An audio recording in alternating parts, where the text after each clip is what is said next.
ਹਾਂਜੀ, ਸਤਿ ਸ਼੍ਰੀ ਅਕਾਲ ਜੀ ਸਾਰਿਆਂ ਨੂੰ। ਉਮੀਦ ਕਰਦੇ ਹਾਂ ਕਿ ਸਾਰੇ ਠੀਕ-ਠਾਕ ਹੋਵੋਗੇ। ਤਿਆਰੀ ਤੁਹਾਡੀ ਹੈ ਜਿਹੜੀ ਵਧੀਆ ਚੱਲ ਰਹੀ ਹੋਊਗੀ।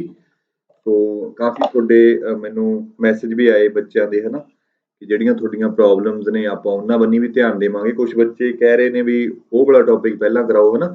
ਸਾਰਾ ਹੀ ਸਿਲੇਬਸ ਆਪਾਂ ਕੰਪਲੀਟ ਕਰਾਂਗੇ। ਆਪਾਂ ਕੋਸ਼ਿਸ਼ ਕਰਾਂਗੇ ਵੀ ਹੁਣ ਆਪਾਂ ਡੇਲੀ ਵੀਡੀਓ ਪਾਇਆ ਕਰਾਂਗੇ, ਠੀਕ ਹੈ? ਟਾਈਮ ਤੁਸੀਂ ਮੈਨੂੰ ਕਮੈਂਟ ਕਰਕੇ ਦੱਸ ਦਿਓ ਜਾਂ ਮੈਸੇਜ ਕਰ ਦਿਓ ਵੀ ਕਿਹੜੇ ਟਾਈਮ ਤੇ ਮੈਂ ਵੀਡੀਓ ਅਪਲੋਡ ਕਰਿਆ ਕਰਾਂ, ਠੀਕ ਹੈ? ਸੋ ਤੁਹਾਨੂੰ ਸਾਰਿਆਂ ਨੂੰ ਪਤਾ ਹੀ ਜਿਹੜੇ ਨਵੇਂ ਜੁੜੇ ਆ ਬੰਦੇ ਉਹਨਾਂ ਨੂੰ ਥੋੜਾ ਜਿਹਾ ਦੱਸਣਾ ਪੈਂਦਾ ਵਾਰੀ-ਵਾਰੀ ਵੀ ਆਪਾਂ ਕੰਪਿਊਟਰ ਦੇ ਸਾਰੇ ਹੀ ਪੁਰਾਣੇ ਕੁਐਸਚਨ ਡਿਸਕਸ ਕਰ ਰਹੇ ਹਾਂ, ਜਿਹਨੂੰ ਆਪਾਂ ਵੇਰੀਅਸ ਚੈਪਟਰਸ ਦੇ ਵਿੱਚ ਡਿਵਾਈਡ ਕੀਤਾ ਹੋਇਆ ਹੈ। ਚੈਪਟਰਸ ਨੂੰ ਆਪਾਂ ਫਰਦਰ ਲੈਵਲ 1, ਲੈਵਲ 2 ਤੇ ਲੈਵਲ 3 ਦੇ ਵਿੱਚ ਡਿਵਾਈਡ ਕੀਤਾ ਹੋਇਆ ਹੈ। ਆਲਰੇਡੀ ਆਪਾਂ ਲੈਵਲ 1 ਡਿਸਕਸ ਕਰ ਚੁੱਕੇ ਹਾਂ। ਲੈਵਲ 2 ਦਾ ਥੋੜੀਆਂ ਜਿਹੀਆਂ 2-3 ਵੀਡੀਓ ਪੈਂਡਿੰਗ ਨੇ ਤੇ ਇਸ ਤੋਂ ਬਾਅਦ ਆਪਾਂ ਸਟਾਰਟ ਕਰਾਂਗੇ ਲੈਵਲ 3। ਸੋ ਅੱਜ ਵਾਲੀ ਵੀਡੀਓ ਦੇ ਵਿੱਚ ਆਪਾਂ ਦੇਖਾਂਗੇ 11ਵਾਂ ਚੈਪਟਰ, ਜਿਹਦੇ ਵਿੱਚ ਲੈਂਗੁਏਜ ਤੇ ਟਰਾਂਸਲੇਟਰ ਦੇ ਵਿੱਚੋਂ ਜਿਹੜੇ ਸਵਾਲ ਪੁੱਛੇ ਜਾਂਦੇ ਨੇ ਉਹਨਾਂ ਸਵਾਲਾਂ ਬਾਰੇ ਆਪਾਂ ਤੁਹਾਡੀ ਜਾਣਕਾਰੀ ਕਰਾਵਾਂਗੇ। ਸਿਲੇਬਸ ਦੇ ਵਿੱਚੋਂ ਜਿਹੜੇ ਵੀ ਟੌਪਿਕਸ ਨੇ ਉਹ ਟੌਪਿਕਸ ਦੇ ਵਿੱਚੋਂ ਆਪਾਂ ਚੰਗੀ ਤਰ੍ਹਾਂ ਉਹਨੂੰ ਡਿਸਕਸ ਕਰਾਂਗੇ, ਠੀਕ ਹੈ? ਸੋ ਮੀਡੀਅਮ ਲੈਵਲ ਦੇ ਕੁਐਸਚਨ ਇਹਦੇ 'ਚ ਆਪਾਂ ਦੇਖਾਂਗੇ। ਜਿਵੇਂ ਪਹਿਲਾ ਕੁਐਸਚਨ ਹੈਗਾ ਇੰਟੈਲੀਜੈਂਸ ਕਾਂਸਟੇਬਲ ਦੇ ਵਿੱਚ ਇਹ ਸਵਾਲ ਪੁੱਛਿਆ ਗਿਆ ਸੀ। ਕਹਿੰਦਾ which computer language is best for machine learning. Machine learning ਦੇ ਲਈ ਕਿਹੜੀ ਲੈਂਗੁਏਜ ਇਹਨਾਂ ਦੇ ਵਿੱਚੋਂ ਬੈਸਟ ਹੈ? ਦੇਖੋ, ਇਹ ਸਵਾਲ ਤੇ ਜਾਣ ਤੋਂ ਪਹਿਲਾਂ ਸਾਨੂੰ ਇਹ ਪਤਾ ਹੋਣਾ ਚਾਹੀਦਾ ਵੀ ਮਸ਼ੀਨ ਲਰਨਿੰਗ ਹੈ ਕੀ, ਤੇ ਜੇ ਮਸ਼ੀਨ ਲਰਨਿੰਗ ਬਾਰੇ ਪਤਾ ਕਰਨ ਲੱਗੇ ਫਿਰ ਇਸ ਤੋਂ ਪਹਿਲਾਂ ਸਾਨੂੰ ਆਰਟੀਫੀਸ਼ੀਅਲ ਇੰਟੈਲੀਜੈਂਸ ਵੀ ਪਤਾ ਹੋਣਾ ਚਾਹੀਦਾ ਹੈ ਨਾ। ਡੀਪ ਲਰਨਿੰਗ ਵੀ ਇੱਕ ਟਰਮ ਹੈ, ਡਾਟਾ ਸਾਇੰਸ ਵੀ ਇੱਕ ਟਰਮ ਹੈ। ਪਹਿਲਾਂ ਆਪਾਂ ਸਾਰੀਆਂ ਨੂੰ ਥੋੜਾ-ਥੋੜਾ ਦੇਖ ਲੈਂਦੇ ਹਾਂ, ਜ਼ਿਆਦਾ ਨਹੀਂ ਡਿਟੇਲ 'ਚ ਪੁੱਛੂਗਾ ਆਪਾਂ ਨੂੰ। ਜੇ ਪੁੱਛੂਗਾ ਤਾਂ ਬੇਸਿਕ ਜਾਂ ਇੰਟਰੋ ਹੀ ਪੁੱਛੂਗਾ। ਸੋ ਉਹ ਆਪਾਂ ਕੱਲੀ-ਕੱਲੀ ਗੱਲ ਦੇਖ ਲੈਂਦੇ ਹਾਂ ਕਿ ਮਸ਼ੀਨ ਲਰਨਿੰਗ ਦੇ ਵਿੱਚ ਬਹੁਤ ਸਾਰੀਆਂ ਚੀਜ਼ਾਂ ਆਉਂਦੀਆਂ ਨੇ। ਡੀਪ ਲਰਨਿੰਗ ਹੋ ਗਿਆ, ਐਲਗੋਰਿਥਮ ਕੀ ਹੁੰਦਾ ਹੈ, ਲਰਨਿੰਗ ਕੀ ਹੁੰਦੀ ਹੈ, AI ਕੀ ਹੈ, ਡੇਟਾ ਮਾਈਨਿੰਗ ਕੀ ਹੈ, ਕਲਾਸੀਫਿਕੇਸ਼ਨ, ਨਿਊਰਲ ਨੈਟਵਰਕਸ, ਆਟੋਨੋਮਸ, ਹੈ ਨਾ? ਕਿਵੇਂ ਡੇਟਾ ਨੂੰ ਐਨਾਲਾਈਜ਼ ਕਰਦੇ ਆ, ਕਿਵੇਂ ਆਪਾਂ ਪ੍ਰੈਡਿਕਸ਼ਨ ਕਰਕੇ ਉਸਦੀ ਇੰਪਰੂਵਮੈਂਟ ਕਰਦੇ ਆ, ਉਹਦੀ ਐਕੂਰੇਸੀ ਵਧਾਉਂਦੇ ਆ, ਹੈ ਨਾ? ਉਹ ਸਾਰੀਆਂ ਚੀਜ਼ਾਂ ਆਪਾਂ 1 ਬਾਏ 1 ਕਰਕੇ ਡਿਸਕਸ ਕਰਾਂਗੇ। ਵੈਸੇ ਡਾਇਗਰਾਮ ਤੋਂ ਤੁਹਾਨੂੰ ਲੱਗ ਨਹੀਂ ਰਿਹਾ ਵੀ ਇੱਕ ਬ੍ਰੇਨ ਦੀ ਤਰ੍ਹਾਂ ਹੀ ਇੰਟੈਲੀਜੈਂਟ ਕਰ ਦੇਣਾ ਕੰਪਿਊਟਰ ਨੂੰ, ਮਸ਼ੀਨ ਨੂੰ? ਇੱਕ ਤਾਂ ਹੁੰਦੀ ਹੈ ਇੰਟੈਲੀਜੈਂਸੀ, ਸਾਡੇ ਕੋਲੇ ਹਿਊਮਨ ਕੋਲੇ ਨੈਚੁਰਲ ਇੰਟੈਲੀਜੈਂਸ ਹੈ। ਸਾਨੂੰ ਥੋੜਾ ਵੀ ਉਹ ਕਰਨ ਦੀ ਲੋੜ ਆ, ਨੋ ਡਾਊਟ ਸਾਨੂੰ ਟ੍ਰੇਨਿੰਗ ਦੇਣੀ ਪੈਂਦੀ ਆ, ਬਟ ਅਸੀਂ ਥਿੰਕ ਕਰ ਸਕਦੇ ਹਾਂ, ਅਸੀਂ ਇਮੈਜਿਨ ਕਰ ਸਕਦੇ ਹਾਂ, ਅਸੀਂ ਆਪਣੇ ਡਿਸੀਜਨ ਫੈਸਲੇ ਆਪ ਲੈ ਸਕਦੇ ਹਾਂ। ਇਹ ਨਹੀਂ ਹੋਊਗਾ ਵੀ ਜਿਵੇਂ ਸਾਨੂੰ ਸਿਖਾਇਆ ਜਾਊਗਾ ਅਸੀਂ ਉਵੇਂ ਹੀ ਰਿਐਕਟ ਕਰਾਂਗੇ। ਅਸੀਂ ਸਿਚੁਏਸ਼ਨ ਦੇ ਹਿਸਾਬ ਨਾਲ ਆਪਣੇ ਆਪ ਚੇਂਜ ਕਰ ਸਕਦੇ ਹਾਂ। ਹੁਣ ਮੈਂ ਤੁਹਾਨੂੰ ਪੜ੍ਹਾ ਰਿਹਾ, ਹੁਣ ਪੇਪਰ ਦੇ ਵਿੱਚ ਇਹ ਤਾਂ ਨਹੀਂ ਹੈਗਾ ਵੀ ਸੇਮ ਹੀ ਸਵਾਲ ਆਉਂਦੇ ਨੇ। ਤੁਸੀਂ ਇਹਨਾਂ ਸਵਾਲਾਂ ਦੇ ਵਿੱਚੋਂ ਇਹੀ ਨੌਲੇਜ ਨੂੰ ਯੂਜ਼ ਕਰਕੇ ਡਿਸੀਜਨ ਮੇਕਿੰਗ ਕਰ ਸਕਦੇ ਹੋ ਆਪਦੀ, ਹੈ ਨਾ? ਸੋ ਉਵੇਂ ਹੀ ਜੇਕਰ ਇਹ ਚੀਜ਼ ਮਸ਼ੀਨ ਦੇ ਵਿੱਚ ਆਪਾਂ ਕਿਸੇ ਤਰੀਕੇ ਨਾਲ ਬਣਾ ਲਈਏ ਤਾਂ ਉਸ ਨੂੰ ਫਿਰ ਬੋਲਦੇ ਆ ਆਰਟੀਫਿਸ਼ੀਅਲ ਇੰਟੈਲੀਜੈਂਸ, ਕਿਉਂਕਿ ਨਕਲੀ ਤੌਰ ਤੇ ਜਿਹੜੀ ਇੰਟੈਲੀਜੈਂਸ ਹੋਊਗੀ artificial intelligence. Artificial intelligence term ਹੈ ਜਿਹੜੀ 1956 ਦੇ ਵਿੱਚ ਜੌਨ ਮੈਕਾਰਥੀ ਨਾਮ ਦੇ ਬੰਦੇ ਨੇ ਪੁਆਇੰਟ ਕੀਤੀ ਸੀ। ਇਹ ਵੀ ਜ਼ਿਆਦਾ ਇੰਪੋਰਟੈਂਟ ਹੈ, ਕਈ ਵਾਰੀ ਕਿਸੇ ਪੇਪਰ ਦੇ ਵਿੱਚ ਇਹ ਸਵਾਲ ਪੁੱਛ ਲਿਆ ਜਾਂਦਾ ਹੈ ਨਾ। ਅਗਲਾ, artificial intelligence refers to the simulation of human intelligence in A machine. Simulate ਕਰਨਾ ਹੁੰਦਾ ਕਿਸੇ ਵਰਚੁਅਲ ਇਨਵਾਇਰਨਮੈਂਟ ਦੇ ਵਿੱਚ ਲੈ ਕੇ ਆਉਣਾ। ਜਿਵੇਂ ਤੁਸੀਂ ਮੰਨ ਲਓ ਡਰਾਈਵਿੰਗ ਸਿੱਖਣਾ ਚਾਹੁੰਦੇ ਹੋ, ਤੁਸੀਂ ਡਰਾਈਵਿੰਗ ਦੇ ਲਈ ਬਹੁਤ ਸਾਰੇ ਸਿਮੂਲੇਟਰ ਆਉਂਦੇ ਨੇ, ਜਿਵੇਂ ਗੇਮਾਂ ਖੇਡਦੇ ਹੋ, ਉਹ ਵੀ ਇੱਕ ਸਿਮੂਲੇਟਰ ਹੈ। ਟ੍ਰੇਨ ਚਲਾਉਣਾ ਸਿੱਖਣਾ ਚਾਹੁੰਦੇ ਹੋ, ਸਿਮੂਲੇਟਰ ਤੇ ਸਿੱਖ ਲਓ। ਜਿਹੜੀ ਪਾਇਲਟ ਦੀ ਟ੍ਰੇਨਿੰਗ ਹੈ ਜਾਂ ਜਿਹੜੇ ਜਹਾਜ਼ਾਂ 'ਚ ਪਾਇਲਟ ਹੀ ਹੁੰਦੇ ਨੇ ਉਹਨਾਂ ਦੀ ਟ੍ਰੇਨਿੰਗ ਹੁਣ ਰੀਅਲ ਲਾਈਫ ਦੇ ਵਿੱਚ ਆਪਾਂ ਕਾਰ ਸਿੱਖਣ ਜਾਂਦੇ ਤਾਂ ਜਾ ਕੇ ਚਲਾਉਣ ਲੱਗ ਗਏ। ਰੀਅਲ ਲਾਈਫ ਦੇ ਵਿੱਚ ਪਾਇਲਟ ਨੂੰ ਜੇ ਜਹਾਜ਼ ਫੜਾ ਦੇਣਗੇ ਤਾਂ ਐਕਸੀਡੈਂਟ ਹੋ ਸਕਦਾ ਹੈ। ਤਾਂ ਉਹ ਸਾਰੇ ਇੱਕ ਸਿਮੂਲੇਟਰ, ਵਰਚੁਅਲ ਇਨਵਾਇਰਨਮੈਂਟ ਜਿਹਨੂੰ ਬੋਲਦੇ ਆ, ਸੌਫਟਵੇਅਰ ਤੇ ਹੀ ਸਿਖਾਈ ਜਾਂਦੀ ਹੈ। ਤਾਂ ਆਪਾਂ ਕਹਿੰਦੇ ਆ ਵੀ ਹਿਊਮਨ ਬ੍ਰੇਨ ਦੀ ਜੇ ਸਿਮੂਲੇਸ਼ਨ ਹੋ ਜੇ ਮਸ਼ੀਨਸ ਦੇ ਵਿੱਚ, ਦੈਟ ਆਰ ਪ੍ਰੋਗਰਾਮਡ ਟੂ, ਕਿ ਉਹਨੂੰ ਕਿਵੇਂ ਪ੍ਰੋਗਰਾਮਡ ਕਰੀਏ? ਉਹ ਥਿੰਕ ਕਰ ਸਕੇ, ਲਰਨ ਕਰ ਸਕੇ ਆਪਣੇ ਆਪ, ਐਂਡ ਪਰਫਾਰਮ ਟਾਸਕ। ਤਾਂ ਇਸ ਨੂੰ ਅਸੀਂ ਬੋਲ ਦਿਆਂਗੇ ਹਿਊਮਨ ਇੰਟੈਲੀਜੈਂਟ ਨੂੰ ਮਸ਼ੀਨ ਦੇ ਵਿੱਚ ਲੈ ਗਏ, ਇਸ ਨੂੰ ਅਸੀਂ ਆਰਟੀਫਿਸ਼ੀਅਲ ਇੰਟੈਲੀਜੈਂਸ ਬੋਲਦੇ ਆ। It is a broad field of computer science. Computer science ਦਾ ਬ੍ਰੌਡ ਫੀਲਡ ਹੈ that aims to create intelligent machines, ਜਿਹਦਾ ਮੇਨ ਏਮ ਹੈਗਾ ਕਿ ਮਸ਼ੀਨਾਂ ਦੇ ਵਿੱਚ ਅਸੀਂ ਇੰਟੈਲੀਜੈਂਸੀ ਲੈ ਕੇ ਆਈਏ। ਕੈਪੇਬਲ ਆਫ ਮਿਮਿਕਿੰਗ, ਮਿਮਿਕ ਕਰਦਾ ਹੁੰਦਾ ਹੈ ਕਾਪੀ ਕਰਨਾ ਕਿਸੇ ਚੀਜ਼ ਨੂੰ। ਮਿਮਿਕਰੀ ਨਹੀਂ ਆਪਾਂ ਪੜ੍ਹਦੇ, ਮਿਮਿਕਰੀ ਸੁਣਦੇ ਆ, ਹਨਾ, ਪੜ੍ਹਦੇ ਨਹੀਂ। Mimicking and executing cognitive function, cognitive brain ਦੇ ਨਾਲ ਰਿਲੇਟਡ ਜਿਹੜੇ ਤੁਸੀਂ ਕੋਗਨੀਟਿਵ ਥਿਊਰੀ ਪੜ੍ਹਿਆ ਹੋਣਾ ਟੀਚਿੰਗ ਦੇ ਵਿੱਚ, ਹੈ ਨਾ, CDP ਦੇ ਵਿੱਚ ਜਿਹੜੇ ਪੀਟੈਟ ਵਾਲਿਆਂ ਨੂੰ ਆਪਾਂ ਚੰਗੀ ਤਰ੍ਹਾਂ ਦੱਸਿਆ ਹੋਇਆ ਨਾ। ਐਗਜ਼ੀਕਿਊਟਿੰਗ ਕੋਗਨੀਟਿਵ ਫੰਕਸ਼ਨ ਸੱਚ ਐਜ਼ ਪ੍ਰੋਬਲਮ ਸੋਲਵਿੰਗ, ਕਿਸੇ ਪ੍ਰੋਬਲਮ ਨੂੰ ਸੋਲਵ ਕਰਨਾ, reasoning, perception and language understanding. ਇਹ ਸਾਰੀਆਂ ਕੀ ਮੇਨ ਚੀਜ਼ ਦਾ ਕੰਮ ਹੈ ਆਰਟੀਫਿਸ਼ੀਅਲ ਇੰਟੈਲੀਜੈਂਸ ਦੇ ਅੰਡਰ ਹੀ ਆਉਂਦੀਆਂ ਨੇ ਜੀ। AI encompasses a wide range of techniques, methodologies and subfield, including machine learning। ਦੇਖੋ ਜਿਹੜਾ AI ਦਾ ਹੀ ਪਾਰਟ ਹੈ, ਸਬਫੀਲਡ ਦੀਆਂ ਮੈਥਡੋਲੋਜੀਜ਼ ਤੇ ਟੈਕਨੀਕਸ ਨੇ ਸਾਰੀਆਂ AI ਦੇ ਅੰਡਰ ਆਉਂਦੀਆਂ ਨੇ। ਤਾਂ ਆਪਾਂ ਕਹਿ ਸਕਦੇ ਹਾਂ ਵੀ ਮਸ਼ੀਨ ਲਰਨਿੰਗ ਹੈ ਜਿਹੜਾ ਉਹ AI ਦਾ ਹੀ ਪਾਰਟ ਹੈ। Natural language processing, computer vision ਹੁੰਦਾ ਦੇਖਣਾ, ਜਿਵੇਂ ਅਸੀਂ ਅੱਖਾਂ ਨਾਲ ਦੇਖਦੇ ਹਾਂ, ਕੰਪਿਊਟਰ ਕਾਹਦੇ ਨਾਲ ਦੇਖਦਾ, ਕੈਮਰੇ ਨਾਲ ਦੇਖਦਾ। ਮੇਰੀ ਤੁਹਾਨੂੰ ਫੋਟੋ ਦਿਖ ਰਹੀ ਹੈ ਕਾਹਦੇ ਨਾਲ, ਕੰਪਿਊਟਰ ਦੇਖ ਤਾਂ ਰਿਹਾ ਨਾ, ਅੱਖਾਂ ਨਾਲ ਨਹੀਂ ਦੇਖ ਰਿਹਾ, ਕੈਮਰੇ ਨਾਲ ਦੇਖ ਰਿਹਾ। ਐਕਸਪਰਟ ਸਿਸਟਮ ਕੀ ਹੁੰਦਾ, ਜਿਵੇਂ ਡਾਕਟਰਸ ਹੁੰਦੇ ਨੇ ਉਵੇਂ ਹੀ ਐਕਸਪਰਟ ਸਿਸਟਮ ਬਣਾਏ ਜਾਂਦੇ ਨੇ ਜਿਹੜੇ ਰੂਲ ਬੇਸਡ ਹੁੰਦੇ ਨੇ। ਜੇ ਮੰਨ ਲਓ ਤੁਹਾਡਾ ਸਿਰ ਦੁਖਦਾ ਤਾਂ ਉਹ ਤੁਹਾਨੂੰ ਉਵੇਂ ਦੀ ਮੈਡੀਸਨ ਦਊਗਾ। ਉਹ ਸਾਰੀਆਂ ਹੀ ਕੋਡਿੰਗ ਕੰਪਿਊਟਰ ਦੇ ਵਿੱਚ ਪਾਈ ਜਾਂਦੀ ਹੈ, ਉਹਦੇ ਬੇਸਿਸ ਤੇ ਹੀ ਉਹ ਫੈਸਲਾ ਲੈ ਕੇ ਸਾਨੂੰ ਪ੍ਰਸਕ੍ਰਿਪਸ਼ਨ ਦਿੰਦਾ ਮੈਡੀਸਨ ਦੀ। ਰੋਬੋਟਿਕਸ ਤੁਹਾਨੂੰ ਪਤਾ ਹੀ ਹੈ ਬਹੁਤ ਸਾਰੇ ਇੰਡਸਟਰੀ ਦੇ ਵਿੱਚ, ਚਾਹੇ ਸਾਡੇ ਜਿਵੇਂ ਅਸੀਂ ਸੋਲਰ ਸਿਸਟਮ ਦੇ ਵਿੱਚ ਭੇਜਦੇ ਹਾਂ, ਚਾਹੇ ਅਸੀਂ ਕਿਤੇ ਜਿਵੇਂ ਕਹਿ ਲਓ ਵੀ ਸੋਲਰ ਸਿਸਟਮ ਚੱਲਦਾ ਹੈ, ਕੋਈ ਨਿਊਕਲੀਅਰ ਰਿਐਕਟਰ ਚੱਲ ਰਿਹਾ, ਉੱਥੇ ਅਸੀਂ ਕੰਮ ਕਰਦੇ ਹਾਂ, ਸਾਰੇ ਉਹ ਰੋਬੋਟਿਕਸ ਦੇ ਨਾਲ ਹੀ ਕੰਮ ਕਰਦੇ ਹਾਂ। ਤੇ ਇੱਥੇ ਵੀ ਕੀ ਇੰਪਲੀਮੈਂਟ ਕੀਤਾ ਜਾਂਦਾ, AI। These techniques enable machine to process and analyze large amount of data। ਇਹ ਸਾਰੀਆਂ ਟੈਕਨੀਕ ਮਸ਼ੀਨ ਨੂੰ AI ਕੀ ਬਣਾ ਦਿੰਦਾ ਕਿ ਉਸ ਨੂੰ ਉਹਦੇ ਯੋਗ ਬਣਾ ਦਿੰਦਾ, analyse large amount of data, recognised pattern ਨੂੰ ਰਿਕੋਗਨਾਈਜ਼ ਕਰ ਸਕਦਾ। ਜਿਵੇਂ ਆਪਾਂ ਨਹੀਂ ਦੇਖਦੇ ਰੀਜ਼ਨਿੰਗ ਦੇ ਵਿੱਚ ਤੁਸੀਂ ਪੈਟਰਨ ਨੂੰ ਰਿਕੋਗਨਾਈਜ਼ ਕਰਨਾ ਹੈ ਵੀ ਦੇਖਣਾ, ਇਸ ਤੋਂ ਬਾਅਦ ਉਹ ਡਾਇਗਰਾਮਾਂ ਵਾਲੇ ਕੁਐਸਚਨ ਹੁੰਦੇ ਨਹੀਂ ਵੀ ਅਗਲਾ ਪੈਟਰਨ ਕਿਹੜਾ ਆਊਗਾ, ਹੈ ਨਾ। ਮੇਕ ਪ੍ਰੈਡਿਕਸ਼ਨ ਬਣਾਉਣੀ, understand and generate human language and interact with environment ਔਰ ਯੂਜ਼ਰ ਦੇ ਨਾਲ ਇੰਟਰੈਕਟ ਕਰਨਾ। ਇਹ ਸਾਰੇ ਕਿਹਦੇ ਰੋਲ ਨੇ, AI ਦੇ। ਤਾਂ ਅੱਗੇ ਆ ਗਿਆ machine learning. Machine learning is subset of artificial intelligence. AI the subset ਹੈ, ਯਾਨੀ ਕਿ ਆਹ ਆਪਣੇ ਕੋਲੇ ਹੈ AI ਤੇ ਵਿੱਚ ਉਹਦੇ ਹੈਗਾ ML stands for machine learning, that focus on development of algorithm and models that enables computer to learn and improve from experience।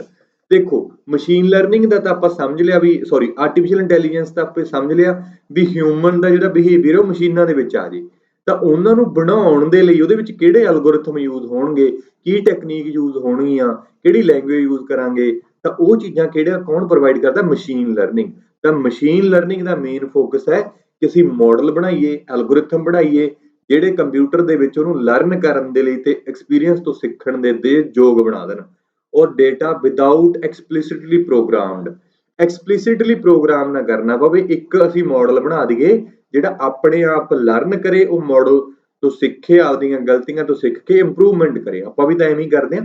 ਆਪਾਂ ਹੁਣ ਰਨਿੰਗ ਕਰਨ ਜਾਂਦੇ ਹਾਂ, ਪਹਿਲੇ ਦਿਨ ਕਿਹੜਾ ਸਾਨੂੰ ਰਨਿੰਗ ਕਰਨੀ ਆਉਂਦੀ ਹੈ, ਹੌਲੀ ਹੌਲੀ ਅਸੀਂ ਸੱਟ ਸੁੱਟ ਵੀ ਖਾ ਲੈਂਦੇ ਹਾਂ, ਇੱਕ ਦੋ ਵਾਰੀ ਡਿੱਗ ਡੁੱਗ ਕੇ ਫਿਰ ਅਸੀਂ ਸਿੱਖ ਜਾਂਦੇ ਹਾਂ ਵੀ ਯਾਰ ਆਪਾਂ ਜਦੋਂ ਤਿਲਕ ਕੇ ਅਗਲੀ ਵਾਰੀ ਸਾਨੂੰ ਪਤਾ ਲੱਗ ਜਾਂਦਾ ਵੀ ਯਾਰ ਹਰੇ ਬਾਈ ਜੰਮੀ ਹੋਈ ਆ, ਤਿਲਕ ਸਕਦੇ ਆ, ਹਨਾ। ਸੋ ਅਸੀਂ ਆਪਣੇ ਆਪ ਹੀ ਸਿੱਖਦੇ ਹਾਂ, ਸਾਨੂੰ ਕੌਣ ਸਿਖਾਉਂਦਾ, ਜਾਂ ਸਾਨੂੰ ਬਹੁਤ ਸਾਰੀਆਂ ਥਾਵਾਂ ਤੋਂ ਘਰ ਦੇ ਜਿੱਥੋਂ ਰੋਕਦੇ, ਅਸੀਂ ਕਿਹੜਾ ਰੁਕਦੇ ਹਾਂ।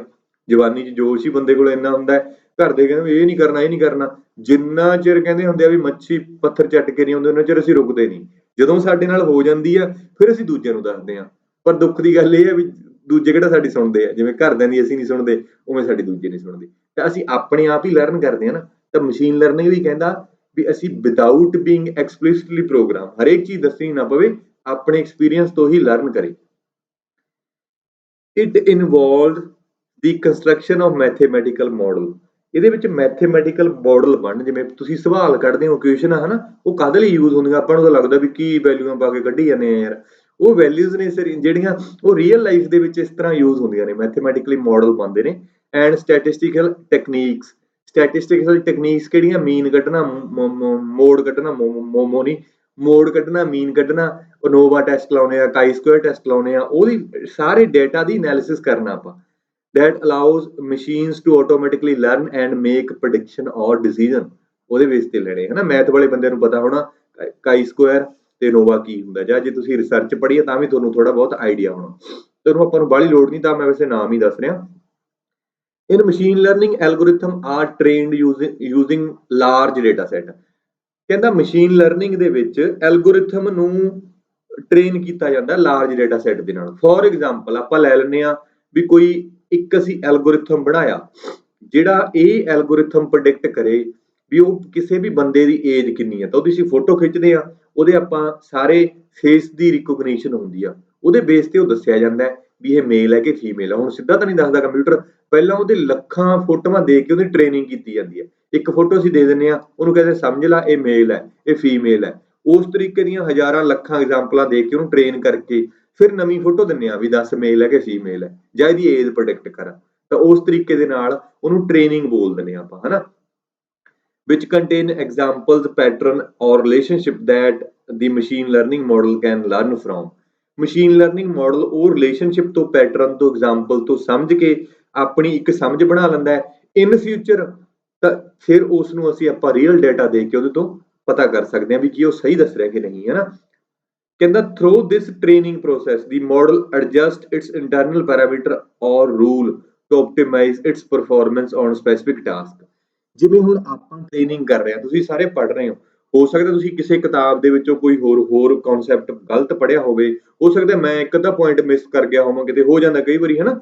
ਸੋ ਉਸ ਵਾਲੀਆਂ ਸਾਰੀਆਂ ਜਿਹੜੀਆਂ ਪ੍ਰੋਬਲਮਸ ਹੁੰਦੀਆਂ ਨੇ ਜਾਂ ਐਰਰ ਹੁੰਦੇ ਨੇ, ਉਹਨਾਂ ਨੂੰ ਆਪਾਂ ਐਡਜਸਟ ਕਰ ਲੈਂਦੇ ਹਾਂ। ਮਸ਼ੀਨ ਵੀ ਉਵੇਂ ਹੀ ਉਹਨਾਂ ਚੀਜ਼ਾਂ ਤੋਂ ਟ੍ਰੇਨਿੰਗ ਬੇਸ ਤੇ ਐਡਜਸਟ ਕਰ ਲੈਂਦੀ ਆ ਉਹਦੇ ਵੇਟਸ ਨੂੰ, ਠੀਕ ਹੈ।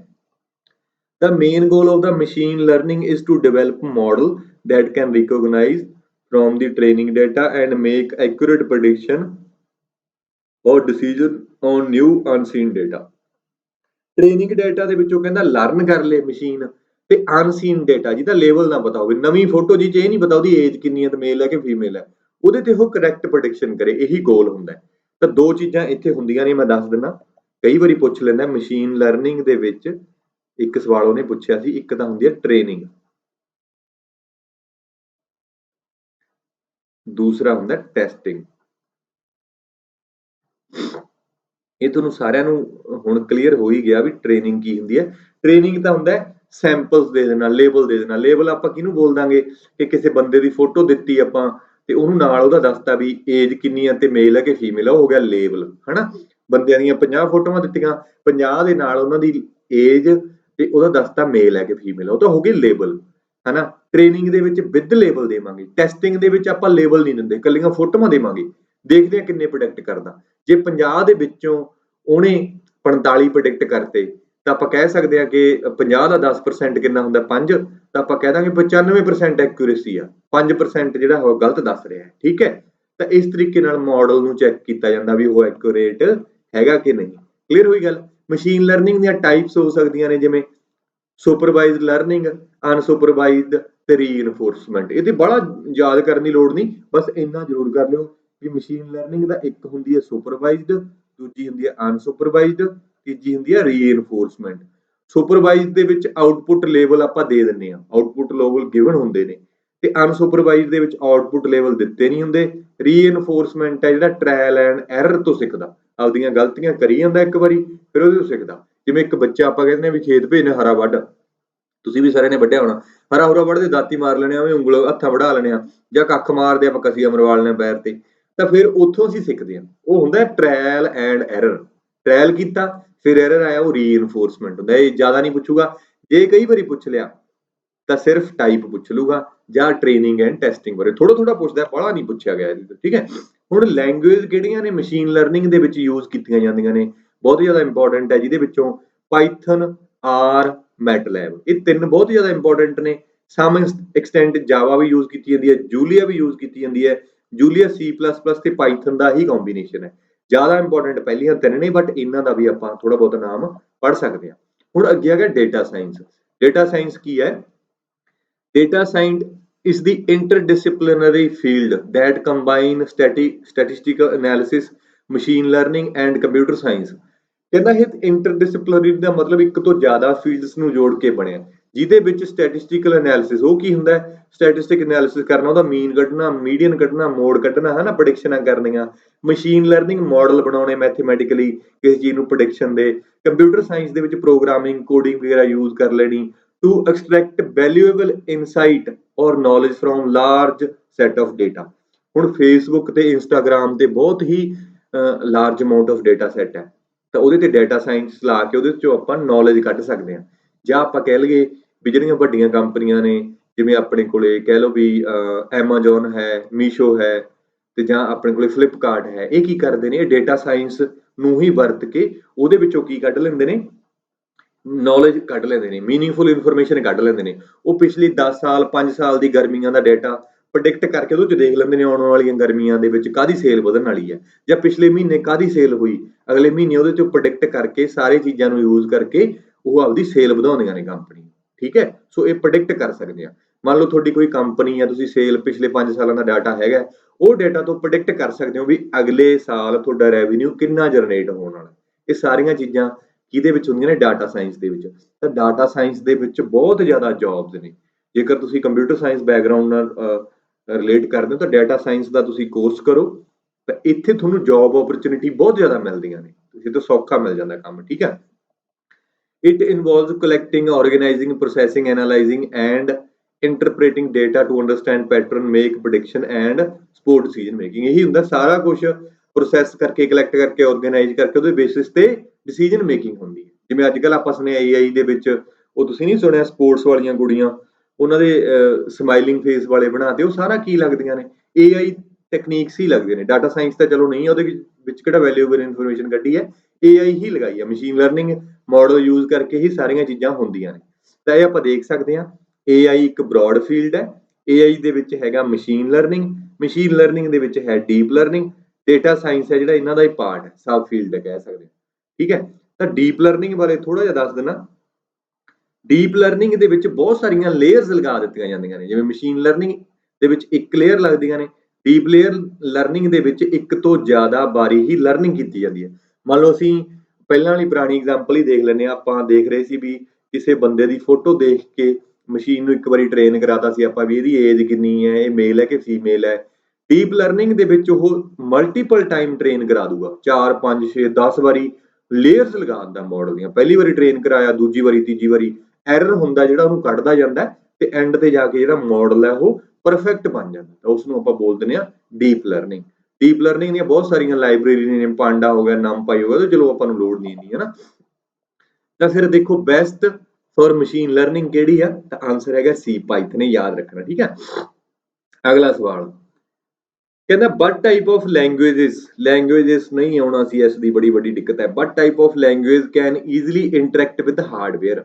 ਦੇਖੋ ਇਹ ਮੈਂ ਤੁਹਾਨੂੰ ਬਹੁਤ ਵਾਰੀ ਦੱਸੀ ਹੈ ਗੱਲ ਵੀ ਕੰਪਿਊਟਰ ਹੈ ਜਿਹੜਾ ਉਹ ਆਲਵੇਜ਼ ਇੱਕੋ ਹੀ ਭਾਸ਼ਾ ਸਮਝਦਾ। ਬਾਈਨਰੀ ਲੈਂਗੁਏਜ ਜਿਹਨੂੰ ਬੋਲ ਸਕਦੇ ਆ, computer can understand only one language, that is known as binary language. ਇਸੇ ਬਾਈਨਰੀ ਨੂੰ ਹੀ ਆਪਾਂ ਲੋ ਲੈਵਲ ਲੈਂਗੁਏਜ, ਤੇ ਇਸੇ ਨੂੰ ਹੀ ਆਪਾਂ ਕਹਿ ਸਕਦੇ ਆ ਮਸ਼ੀਨ ਲੈਂਗੁਏਜ। ਤਾਂ ਵੈਰੀ ਹਾਈ ਲੈਵਲ ਲੈਂਗੁਏਜ ਨੂੰ ਮਿਡਲ ਵੀ ਨਹੀਂ ਆਊਗਾ, ਹਾਈ ਵੀ ਨਹੀਂ ਆਊਗਾ, ਤਾਂ low level language. Answer D ਹੈ। ਠੀਕ ਹੈ, ਜਿਹਦੇ ਨਾਲ ਹਾਰਡਵੇਅਰ ਕੀ ਹੁੰਦਾ, ਕੰਪਿਊਟਰ ਹੀ ਹੋ ਗਿਆ, ਚਾਹੇ ਪ੍ਰਿੰਟਰ ਹੈ, ਚਾਹੇ ਮਦਰਬੋਰਡ ਹੈ, ਸਾਰੇ ਕੀ ਸਮਝਦੇ ਨੇ, ਉਹ ਲੋ ਲੈਵਲ ਲੈਂਗੁਏਜ। ਅਗਲਾ ਸਵਾਲ ਵੀ ਇਹਦੇ ਨਾਲ ਦਾ ਹੀ ਹੈ, the language which is understood by the computer. ਦੇਖੋ ਅਭਿਆ ਦਾ ਕੰਮ ਹੈ, machine language, low level language, high level language. ਤੁਹਾਨੂੰ ਲੱਗੂਗਾ ਵੀ ਯਾਰ ਕੰਪਿਊਟਰ ਤਾਂ ਇਹ ਵੀ ਸਮਝਦਾ ਲੋ ਤੇ ਹਾਈ। ਇਹ ਇੱਕ ਮਿੰਟ ਗੱਲ ਗੜਬੜ ਹੋ ਗਈ। ਤਾਂ language which is understood by computer, question ਹੀ ਰੌਂਗ ਹੈ ਇਹ, ਹੈ ਨਾ। ਮੈਂ ਵੈਬਸਾਈਟ ਤੋਂ ਚੱਕਿਆ ਸੀ, ਐਵੇਂ ਵੈਬਸਾਈਟ ਤੋਂ ਚੱਕਣਾ ਨਹੀਂ ਚਾਹੀਦੀ ਨਾ ਸਵਾਲ। ਮੈਂ ਤੁਹਾਨੂੰ ਬਹੁਤ ਵਾਰੀ ਕਹਿ ਰਿਹਾ ਹੁਣ, ਵੈਬਸਾਈਟ ਤੇ ਜਿਹੜੀ ਕੁਐਸਚਨ ਦੀ ਫਰੇਮਿੰਗ ਹੈ ਉਹ ਸਹੀ ਨਹੀਂ ਹੁੰਦੀ। ਤਾਂ ਆਨਸਰ ਇਹਦਾ ਆਹਾ ਵੀ ਹੈ, ਮਸ਼ੀਨ ਲੈਂਗੁਏਜ ਵੀ ਹੈ, ਤੇ ਲੋ ਲੈਵਲ ਲੈਂਗੁਏਜ ਵੀ ਹੈ। ਠੀਕ ਹੈ, ਤਾਂ language which is understood by the computer, high level language. High level directly understood ਨਹੀਂ ਕਰਦਾ। ਹਾਈ ਲੈਵਲ ਜਿਵੇਂ C++ ਹੈ, ਉਹਨਾਂ ਦੇ ਲਈ ਕੰਪਾਈਲਰ ਲੱਗੇ ਹੁੰਦੇ ਨੇ। ਕਈ ਬੱਚਿਆਂ ਨੂੰ ਪ੍ਰੋਬਲਮ ਹੋਣੀ ਵੀ ਹਾਈ ਲੈਵਲ C++, ਜਾਵਾ, ਵਿਜ਼ੂਅਲ ਉਹ ਵੀ ਤਾਂ ਆਪਾਂ ਕਰਦੇ ਹਾਂ, ਡਾਇਰੈਕਟਲੀ ਨਹੀਂ ਅੰਡਰਸਟੈਂਡ ਕਰਦਾ। ਉਹਦੇ ਲਈ ਸਾਨੂੰ ਕੰਪਾਈਲਰ, ਇੰਟਰਪ੍ਰੇਟਰ ਤੇ ਸੈਂਪਲਰ ਬਣਾਉਣਾ ਪੈਂਦਾ। ਉਹ ਕੀ ਕਰਦੇ ਨੇ, ਟਰਾਂਸਲੇਟ ਕਰਕੇ ਫਿਰ ਲੋ ਚ ਲੈ ਕੇ ਆਉਂਦੇ ਨੇ।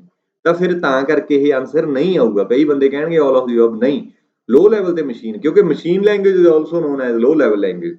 ਤਾਂ ਫਿਰ ਇਹਦੇ ਕਰਕੇ 2 ਆਨਸਰ ਆਉਣੇ, ਸਵਾਲ ਹੀ ਗਲਤ ਹੈ। ਅਗਲਾ ਸਵਾਲ, what is HTML। ਦੇਖੋ ਇਹ ਵੀ ਬੜਾ ਵਧੀਆ ਸਵਾਲ ਹੈ, ਕਾਫੀ ਪੁੱਛਿਆ ਜਾਂਦਾ ਹੈ। ਪਹਿਲਾਂ ਤਾਂ ਇਹਦੇ 4-5 ਸਵਾਲ ਬਣਨਗੇ, ਮੈਂ ਤੁਹਾਨੂੰ ਦੱਸ ਦੇਣਾ। HTML ਦੀ ਐਬਰੀਵੇਸ਼ਨ ਪੁੱਛ ਲੈਂਦਾ, ਹਾਈਪਰ ਟੈਕਸਟ ਮਾਰਕਅਪ ਲੈਂਗੁਏਜ, ਪਹਿਲੀ ਗੱਲ। ਦੂਜੀ ਗੱਲ, ਇਹਦਾ ਫਾਦਰ ਕੌਣ ਹੈ HTML ਦਾ? ਇਹਦਾ ਫਾਦਰ ਸੀਗਾ ਟਿਮ ਬਰਨਰ ਲੀ। ਇਹਨੇ 1990 ਦੇ ਵਿੱਚ ਇਹ ਭਾਸ਼ਾ ਬਣਾਈ ਸੀ ਤੇ ਰਿਲੀਜ਼ ਹੋ ਗਈ ਸੀ ਇਹ 1991 ਦੇ ਵਿੱਚ। ਪਹਿਲਾ ਵਰਜ਼ਨ ਰਿਲੀਜ਼ ਹੋ ਗਿਆ ਸੀ। ਯਾਦ ਰੱਖਣਾ ਬਹੁਤ ਜ਼ਿਆਦਾ ਇੰਪੋਰਟੈਂਟ ਹੈ। Father of HTML is Tim Berners Lee 1990-91 ਦੇ ਵਿੱਚ ਇਸਨੇ ਲੈਂਗੁਏਜ ਬਣਾਈ ਸੀ। ਇਸੇ ਬੰਦੇ ਨੇ ਹੀ ਵਰਲਡ ਵਾਈਡ ਵੈਬ ਬਣਾਇਆ ਸੀ, ਤੁਹਾਨੂੰ ਪਤਾ ਹੀ ਹੈ, ਆਪਾਂ ਪੜ੍ਹ ਚੁੱਕੇ ਹਾਂ 89 ਦੇ ਵਿੱਚ।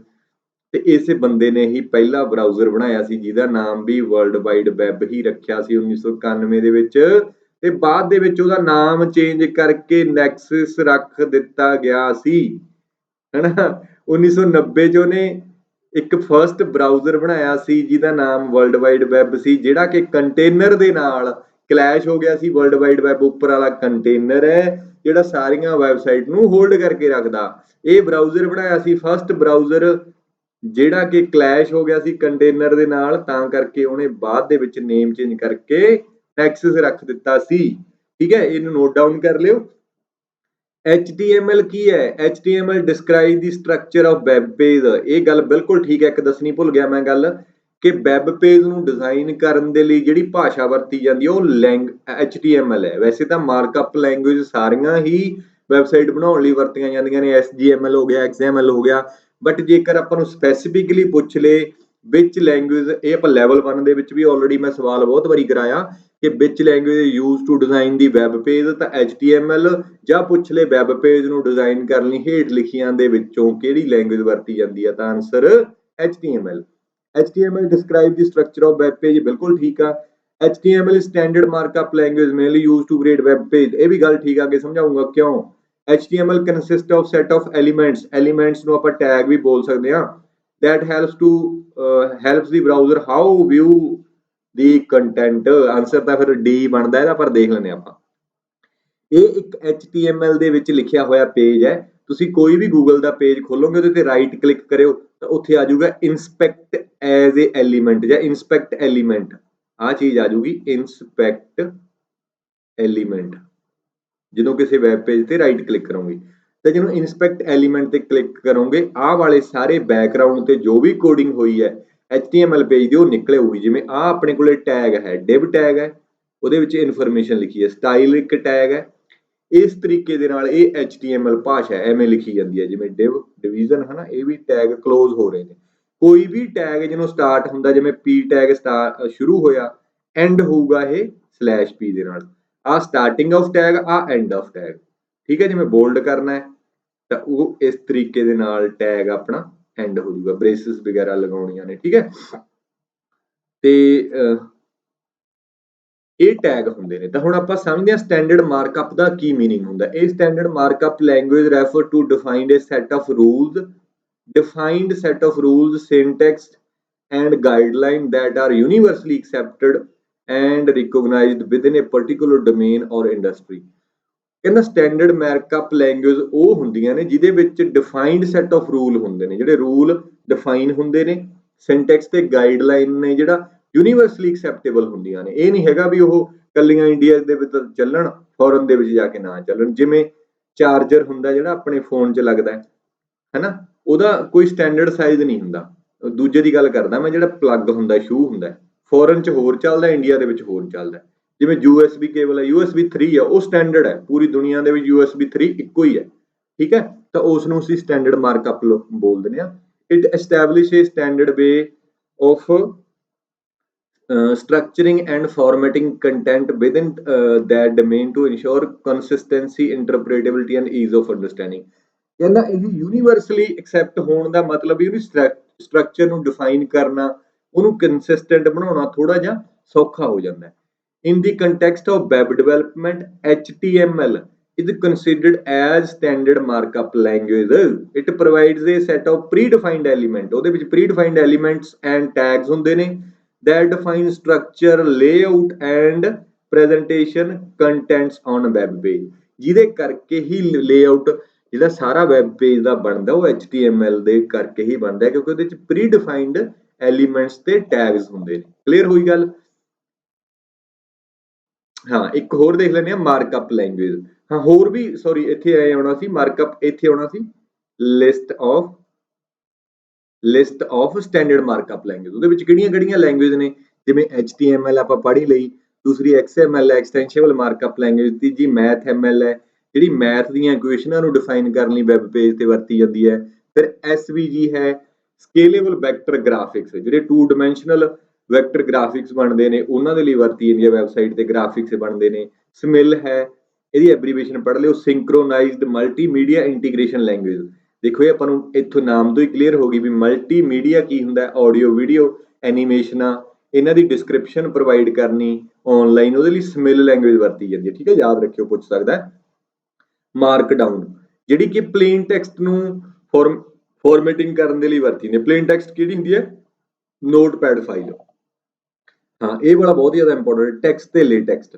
ਇਹ ਜਿਹੜੀ ਲੈਂਗੁਏਜ ਹੈ ਹਾਈ ਕੁਆਲਿਟੀ ਦੇ, ਜਿਵੇਂ ਆਪਾਂ ਵਰਡ ਫਾਈਲ ਬਣਾਉਣੇ ਆ ਕੰਪਿਊਟਰ ਦੇ ਵਿੱਚ, ਉਵੇਂ ਹੀ ਕੋਡਿੰਗ ਦੇ ਲਈ ਹਾਈ ਕੁਆਲਿਟੀ ਡਾਕੂਮੈਂਟ ਬਣਾਉਣਾ ਤਾਂ ਤੁਸੀਂ ਲੇਟੈਕਸਟ ਜਾਂ ਟੈਕਸਟ ਵੀ ਯੂਜ਼ ਕਰ ਸਕਦੇ ਹੋ। ਠੀਕ ਹੈ, ਸੋ ਇਹ ਸਾਰੀਆਂ ਲਿਸਟ ਨੇ, ਤੁਸੀਂ ਯਾਦ ਕਰ ਸਕਦੇ ਹੋ। ਤਾਂ ਆਪਾਂ ਕਹਿ ਸਕਦੇ ਹਾਂ ਵੀ ਜਿਹੜੀ ਵੈਬ ਪੇਜ ਬਣਾਉਣ ਲਈ ਵਰਤੀ ਜਾਂਦੀ ਹੈ, ਸਟੈਂਡਰਡ ਵੀ ਹੈ ਇਹ, ਤੇ ਸੈਟ ਆਫ ਐਲੀਮੈਂਟਸ ਟੈਗਸ ਹੁੰਦੇ ਨੇ ਜਿਹੜੇ ਕਿ ਹਾਊ ਟੂ ਬਰਾਊਜ਼ ਜਾਂ ਹਾਊ ਟੂ ਵਿਊ ਕਰਨਾ ਵੈਬ ਪੇਜ ਦਾ, ਆਨਸਰ ਫਿਰ ਇਹਦਾ ਡੀ ਹੈ। ਅਗਲਾ ਸਵਾਲ ਇਹ ਵੀ ਬਹੁਤ ਜ਼ਿਆਦਾ ਇੰਪੋਰਟੈਂਟ ਹੈ, ਐਲਗੋਰਿਥਮ ਕੀ ਹੁੰਦਾ ਹੈ, ਮੈਂ ਚੰਗੀ ਤਰ੍ਹਾਂ ਤੁਹਾਨੂੰ ਸਮਝਾ ਦੇਣਾ ਡਿਟੇਲ ਦੇ ਵਿੱਚ। ਐਨ ਐਲਗੋਰਿਥਮ ਇਜ਼, ਕਹਿੰਦਾ ਐਲਗੋਰਿਥਮ ਕੀ ਹੈ, ਇਹ ਪ੍ਰੋਸੀਜਰ ਫॉर ਸੋਲਵਿੰਗ ਪ੍ਰੋਬਲਮ। ਇਹ ਪ੍ਰੋਬਲਮ ਐਲਗੋਰਿਥਮ ਪ੍ਰੋਬਲਮ ਤਾਂ ਹੋ ਹੀ ਨਹੀਂ ਸਕਦੀ, ਰੀਅਲ ਲਾਈਫ ਮੈਥਮੈਟੀਕਲ ਪ੍ਰੋਬਲਮ ਇਹ ਵੀ ਨਹੀਂ ਹੈ, none of the mention. Answer ਤਾਂ ਮਿੱਤਰੋ ਹੈਗਾ ਏ ਇਹਦਾ। ਪਰ ਐਲਗੋਰਿਥਮ ਬਾਰੇ ਇਸ ਤੋਂ ਪਹਿਲਾਂ ਹੋਰ ਚੀਜ਼ਾਂ ਸਮਝਣ ਦੀ ਲੋੜ ਹੈ। ਐਲਗੋਰਿਥਮ ਦੇ ਕਰੈਕਟਰਿਸਟਿਕਸ ਹੁੰਦੇ ਨੇ, ਬਹੁਤ ਸਾਰੇ ਕਰੈਕਟਰਿਸਟਿਕਸ ਮਿਲ ਕੇ ਹੀ ਐਲਗੋਰਿਥਮ ਬਣਦਾ। ਪਹਿਲਾਂ ਮੈਂ ਬੇਸਿਕਲੀ ਦੱਸ ਦਿੰਦਾ, ਲੇਮਨ ਟਰਮ ਦੇ ਵਿੱਚ ਆਪਾਂ ਐਲਗੋਰਿਥਮ ਸਮਝ ਲੈਂਦੇ ਹਾਂ। ਐਲਗੋਰਿਥਮ ਕੀ ਹੁੰਦਾ, ਸੀਕੁਐਂਸ ਆਫ ਸਟੈਪਸ ਹੁੰਦੇ ਨੇ, ਉਹਨੂੰ ਐਲਗੋਰਿਥਮ ਬੋਲਦੇ ਆ। ਜਿਵੇਂ ਚਾਹ ਬਣਾਉਣੀ, ਆਪਾਂ ਚਾਹ ਬਣਾਉਣ ਦਾ ਇੱਕ ਐਲਗੋਰਿਥਮ ਹੈ ਕਿ ਸਭ ਤੋਂ ਪਹਿਲਾਂ ਇੱਕ ਕਿਸੇ ਬਰਤਨ ਦੇ ਵਿੱਚ ਪਾਣੀ ਪਾਓ, ਉਹਨੂੰ ਗੈਸ ਔਨ ਕਰੋ, ਗੈਸ ਤੇ ਰੱਖੋ, ਫਿਰ ਉਹਦੇ ਵਿੱਚ ਚਾਹ ਪੱਤੀ ਪਾਓ। ਉਸ ਤੋਂ ਬਿਨਾਂ ਜਿਹੜਾ ਵੀ ਲਟਰ ਪਟਰ ਸਮਾਨ ਪਾਉਣਾ ਚਾਹੁੰਦੇ ਤੁਸੀਂ, ਚਾਹੇ ਸੌਂਫ ਪਾ ਲਓ, ਜਵੈਣ ਪਾ ਲਓ, ਮਸਾਲਾ ਪਾ ਲਓ, ਲੌਂਗ ਇਲਾਇਚੀਆਂ ਪਾ ਲਓ, ਉਹ ਸਾਰਾ ਇੱਕ ਸਟੈਪ ਦੇ ਵਿੱਚ ਆ ਗਿਆ ਵੀ ਉਹ ਸਮਾਨ ਪਾਓ, ਫਿਰ 5 ਤੋਂ 10 ਮਿੰਟ ਦੇ ਲਈ ਉਬਾਲੋ, ਫਿਰ ਦੁੱਧ ਪਾਓ ਤੇ ਫਿਰ ਚੀਨੀ ਪਾਓ, ਚੀਨੀ ਪਹਿਲਾਂ ਵੀ ਪਾ ਸਕਦੇ ਹੋ, ਖੰਡ।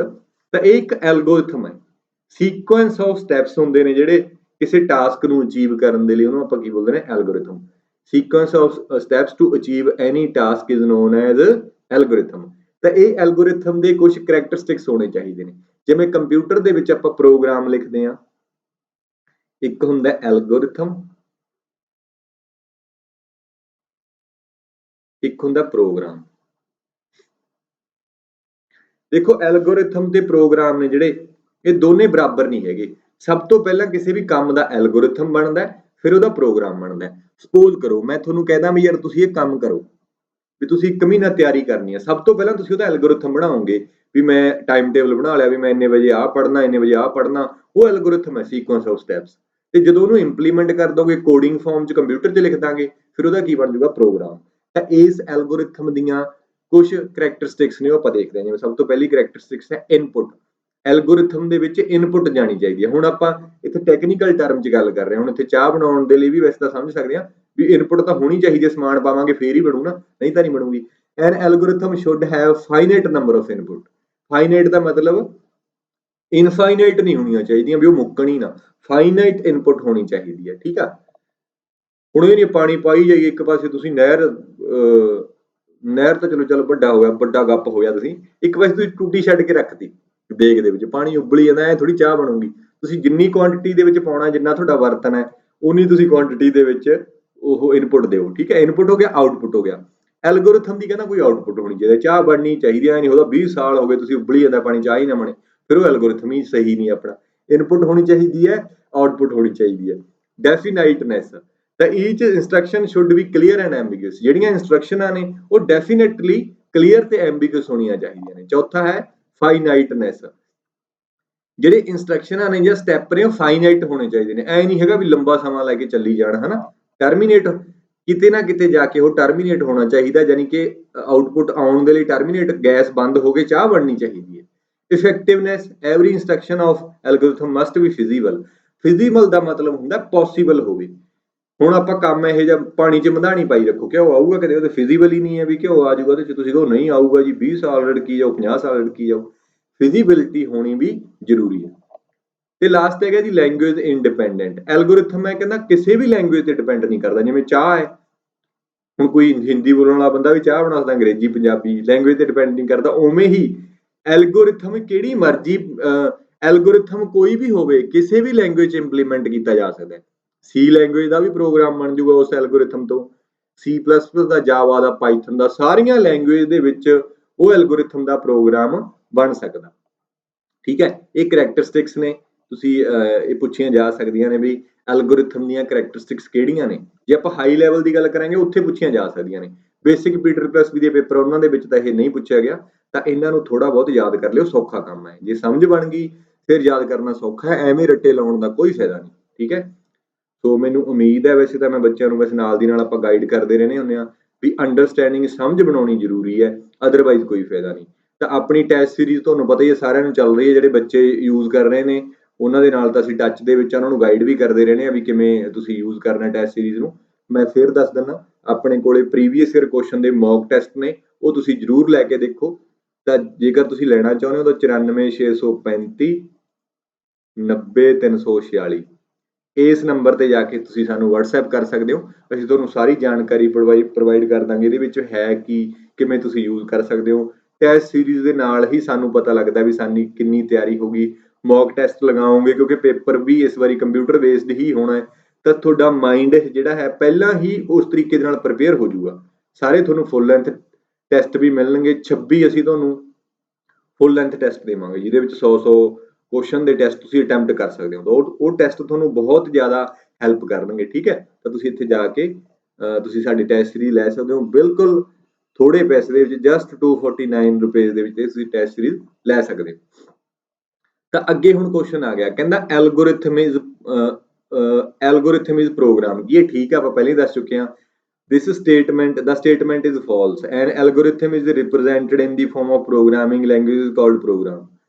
ਜਦੋਂ ਕਹਿੰਦਾ ਐਲਗੋਰਿਥਮ ਨੂੰ ਕਿਸੇ ਕੋਡਿੰਗ ਦੇ ਵਿੱਚ ਲਿਖ ਦਿੰਦੇ ਆ ਫਿਰ ਉਹ ਪ੍ਰੋਗਰਾਮ ਬਣ ਸਕਦਾ, ਬਟ ਐਲਗੋਰਿਥਮ ਪ੍ਰੋਗਰਾਮ ਨਹੀਂ ਹੋ ਸਕਦਾ। ਜਿਵੇਂ any program is an algorithm but reverse is not true. ਕੋਈ ਵੀ ਪ੍ਰੋਗਰਾਮ ਹੈ ਕਹਿੰਦਾ ਉਹ ਐਲਗੋਰਿਥਮ ਦਾ ਹੋ ਸਕਦਾ ਹੈ, ਬਟ ਹਰੇਕ ਐਲਗੋਰਿਥਮ ਪ੍ਰੋਗਰਾਮ ਨਹੀਂ ਹੋ ਸਕਦਾ। ਕਿਉਂ ਨਹੀਂ ਹੋ ਸਕਦਾ, ਉਹਦੇ ਮੈਂ ਤੁਹਾਨੂੰ ਪੁਆਇੰਟ ਦਿੰਦਾ।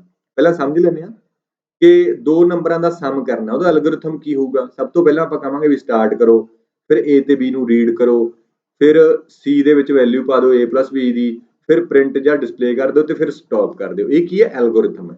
ਹੁਣ ਇਹਦਾ ਫਲੋ ਚਾਰਟ ਕਿਵੇਂ ਬਣੂਗਾ, ਪਹਿਲਾਂ ਸਟਾਰਟ ਕੀਤਾ, ਫਿਰ ਰੀਡ ਕੀਤਾ A ਤੇ B ਨੂੰ, ਫਿਰ 2 ਚੀਜ਼ਾਂ ਨੂੰ ਸਮ ਕੀਤਾ, ਫਿਰ ਰਾਈਟ C ਕੀਤਾ, ਫਿਰ ਸਟਾਪ ਕੀਤਾ। ਇਹ ਸੀਕੁਐਂਸ ਆਫ ਸਟੈਪਸ ਹੈ। ਹੁਣ ਸਟਾਪ ਇੱਥੇ ਨਹੀਂ ਲੱਗ ਸਕਦਾ, ਰੀਡ ਇਸ ਤੋਂ ਬਾਅਦ ਚ ਨਹੀਂ ਆ ਸਕਦਾ। ਤਾਂ ਫਲੋ ਚਾਰਟ ਸਾਨੂੰ ਇੱਕ ਕਲੈਰਿਟੀ ਦਿੰਦਾ ਵੀ ਕੰਮ ਦਾ ਫਲੋ ਕਿਵੇਂ ਜਾਊਗਾ, ਹਨਾ। ਇਹ ਫਲੋ ਚਾਰਟ ਹੁੰਦਾ ਹੈ। ਤੇ ਇਸੇ ਨੂੰ ਹੁਣ ਕੰਪਿਊਟਰ ਦੇ ਵਿੱਚ ਇਹ ਤਾਂ ਚੱਲੂਗਾ ਨਹੀਂ ਨਾ, ਕੰਪਿਊਟਰ 'ਚ ਇਹ ਚੱਲਣਾ ਹੈ। ਇਹ ਸਾਨੂੰ ਕਿਸੇ ਚੀਜ਼ ਨੂੰ ਬਣਾਉਣ ਵਾਸਤੇ ਹੈ। ਪਹਿਲਾਂ ਸਾਡੇ ਕੋਲੇ ਕੋਈ ਚੀਜ਼ ਆਉਂਦੀ ਹੈ, ਅਸੀਂ ਆਪਦਾ ਐਲਗੋਰਿਥਮ ਬਣਾਉਣੇ ਆ। ਫਲੋ ਚਾਰਟ ਹੁੰਦਾ ਯੂਜ਼ਰ ਨੂੰ ਸਮਝਾਉਣ ਵਾਸਤੇ, ਦੂਜੇ ਬੰਦਿਆਂ ਨੂੰ ਫਲੋ ਦਿਖਾਵਾਂਗੇ ਵੀ ਇਸ ਤਰ੍ਹਾਂ ਕੰਮ ਹੋਊਗਾ। ਤੇ ਇਹ ਕੰਪਿਊਟਰ ਦੇ ਵਿੱਚ ਚਲਾਉਣ ਵਾਸਤੇ ਇਹ ਹੈਗਾ ਪ੍ਰੋਗਰਾਮ। ਇਹ C ਲੈਂਗੁਏਜ ਦੇ ਵਿੱਚ ਲਿਖਿਆ ਗਿਆ, ਹਨਾ।